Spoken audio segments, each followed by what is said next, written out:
በድንገት በጆሮ ውስጥ ከባድ ህመም ተሰምቶት ያውቃል ወይስ ልጆ ኩላሊት ላይ ጆሮን እየያዘ ማልቀስ ከእንቅልፉ ነቅቶ ያውቃል? አንዳንድ ጊዜ ቀላል የሚመስል የጆሮ ኢንፌክሽን የመስማት ችግር፣ የሚዛን ችግር እና የከባድ የጤና ችግሮች ሊያስከትል እንደሚችል ያውቃሉ? በዓለም ዙሪያ በሚሊዮኖች የሚቆጠሩ ሰዎች በተለይም ህፃናት በየዓመቱ በጆሮ ኢንፌክሽን ይጠቃሉ። ነገር ግን ብዙዎች ሰዎች ምልክቶችን በዚህ ጊዜ አያውቁትም። በዛሬው ቪዲዮ የጆሮ ኢንፌክሽን ምን እንደሆነ፣ እንዴት እንደሚከሰት፣ ምን እንደሆኑ እና እንዴት መከላከል እንደሚቻል እንማማራለን። እስከ መጨረሻ ይቆዩ፣ ምክንያቱም ብዙ ሰዎች የሚፈጽሙትን እና የጆሮ ኢንፌክሽን የሚያባብስን ስህተት እንናገራቸዋለን።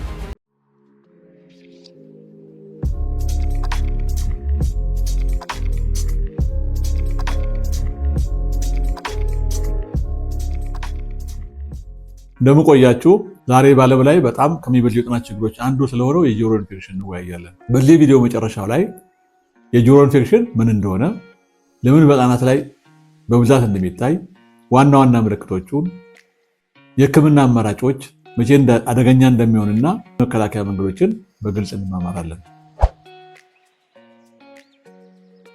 በመጀመሪያ ጆሮ በሶስት ክፍሎች ይከፈላል። አንደኛው የውጨኛው ጆሮ ይላል፣ መካከለኛው ታምቡሩ አካባቢ ወደዚህ፣ ሶስተኛው የውስጥ ጆሮ ነው። እነዚህ በሶስት ይከፈላሉ ጆሮአችን። ኢንፌክሽን በማንኛውም ክፍል ሊከሰት ቢችልም በብዛት የሚታየው ግን በመካከለኛው ጆሮ ላይ ነው። ጉንፋን፣ አለርጂ ወይም ሌሎች የመተንፈሻ ኢንፌክሽኖች ሲኖሩ መካከለኛውን የጆሮ ከጉሮሮ ጋር የሚያከናውን ቱቦ ሊዘጋ ይችላል።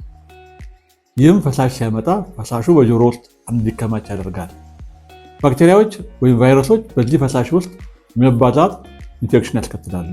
ይህ ጫና የጆሮ ህመምን ያስከትላል። ህፃናት ከአዋቂዎች ይልቅ ለጆሮ ኢንፌክሽን በጣም የተጋለጡ ናቸው። ምክንያቱም የጆሮና የጉሮሮን የሚያገናኘው ቱቦ አጭርና ጠባብ መሆኑ ነው። ስለዚህ በቀላሉ ሊዘጋ ይችላል። ከዚህ በተጨማሪ የህፃናት የመከላከል አቅም ገና የተጠናከረ ስለሆነ ለኢንፌክሽን በቀላሉ ይጋለጣሉ። በአዋቂዎችና በትላልቅ ሰዎች ልጆች ላይ የጆሮ ህመም አለው። ጆሮ መደፈን ስሜት ይሰማል። የመስማት ችግር ያጋጥማቸዋል። ጆሮአቸው ይጮሃል፣ የተለያየ ድምፅ ያሰማል። ትኩሳት አላቸው፣ ራስ ምታት አላቸው። አንዳንድ ጊዜ ደግሞ ፈሳሽ ወይም ምግል ከጆሮ ሊወጣ ይችላል። በህፃናት ደግሞ ጆሮን መንካት ወይም መጎተት ምልክቱ ያለመቆረጥ ማልቀስ፣ መበሳጨት፣ የእንቅልፍ ችግር፣ ትኩሳት፣ ምግብ አለመብላት፣ ሚዛን ማጣት፣ እነዚህ ሁሉም በጆሮ ህመም ላይ ይከሰታሉ ማለት ነው። በኢንፌክሽን ላይ ይከሰታሉ ማለት ነው። ነገር ግን ከእነዚህ ውስጥ የተወሰኑት ይከሰታሉ። በዚህ ልንጠራጠር እንችላልና ወደ ህክምና መውሰድ ይኖርብናል።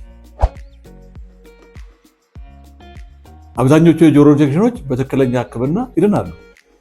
ነገር ግን ካልታከሙ ከባድ ችግሮች ሊያስከትሉ ይችላሉ። ለምሳሌ ጊዜያዊ የመስማት መቀነስ፣ በህፃናት የንግግር እድገት መዘግየት፣ የጆሮ ታምቡር መበሳት፣ ኢንፌክሽኑ ወደ አካባቢ መስፋፋት፣ እነዚህ ሊያስከትሉ የሚችሉ ችግሮች ናቸው። በአስቸኳይ ህክምና ይፈልጉ። ይህ እነዚህ ነገሮች ምልክት ካዩ በአስቸኳይ ህክምና፣ ከባድ ህመም ሲሰማቸው፣ ከፍተኛ ትኩሳት ሲኖር፣ ከጆሮ አጠገብ እብጠት ሲኖር ከሆነ በጆሮ በኩል እብጠት ሲኖር፣ የንቃተ ህሊና መቀነስ፣ ቀጣይ የጆሮ ፈሳሽ ሲኖር፣ ማቋረጥ ብሎ ፈሳሽ ሲኖር፣ ምልክቶቹ ለብዙ ቀናት መቆየት፣ እነዚህ ምልክቶች ሲታዩ ቶሎ ወደ ህክምና መሄድ ይገባናል።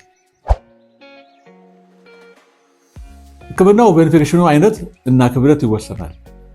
አንዳንድ ቀላል ኢንፌክሽኖች በራሳቸው ሊድኑ ይችላሉ። ሐኪሙ ሊመክር የሚችለው የህመም ማስታገሻ፣ እረፍት፣ በቂ ፈሳሽ መጠጣት፣ ክትትል። በአንዳንድ ሁኔታዎች ደግሞ አንቲባዮቲክ ሊያስፈልግ ይችላል፣ ጸረ ባክቴሪያ ሊያስፈልግ ይችላል። ጸረ ባክቴሪያ ከሰጠ በኋላ ግን ሙሉ ኮርሱን ሐኪም ያዘው በሙሉ መጨረስ የግድ አስፈላጊ ነው። ካልሆነ ሌላ ችግር ስለሚፈጠር መከላከያና የተለመዱ ክስተቶች ምንድነው? ኢንፌክሽኑ ጆሮ ኢንፌክሽን ለመቀነስ እጆችን በተደጋጋሚ መታጠብ ያስፈልጋል። ክትባቶችን ህፃናት በጊዜው በወቅቱ መውሰድ ይኖርባቸዋል። ከሲጋራ ጭስ፣ ቤት ውስጥ ሲጋራ የሚያጨሱ ሰዎች ቤት ውስጥ ህፃናት ባለበት ወቅት ባያጨሱ ይመረጣል። አንዳንድ ጊዜ አለርጂዎች ሊኖሩ ይችላሉ። እነዚህን መቆጣጠር በቀላሉ ይህንን ህክምና ልንከላከል እንችላለን። የተለመዱ ስህተቶች አሉ። ጆሮ ሲታመም የሚደረግ ስህተት የጆሮ መጥረጊያ ኮተን ስዋ የሚባል አለ፣ ታሽጎ የሚሸጥ እሱን ወደ ውስጥ ማስገባት፣ ያልተረጋገጡ የቤት ውስጥ ህክምናዎችን መጠቀም፣ አንቲባዮቲክ ወይም ጸረ ባክቴሪያ መድኃኒቶችን ቶሎ ያለ ጊዜው ሳይጨርሱ ማቋረጥ፣ ተደጋጋሚ ኢንፌክሽኖችን ደግሞ መናቅና መተው፣ ይተዋል ብሎ መተው፣ ይሄ ስህተቶች ናቸው። የጆሮ ኢንፌክሽን የተለመደ ችግር ቢሆንም ችላ ሊባል አይገባም። ምልክቶችን በየጊዜው ማወቅና ተገቢውን ህክምና ማግኘት ከባድ ችግሮችን ሊከላከል ይችላል።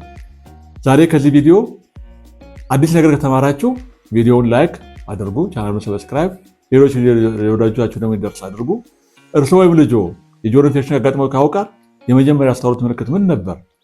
በአስተያየት አካፍሉን። ስለተከታተላችሁ ደግሞ እናመሰግናለን። ሰላም ቆዩን።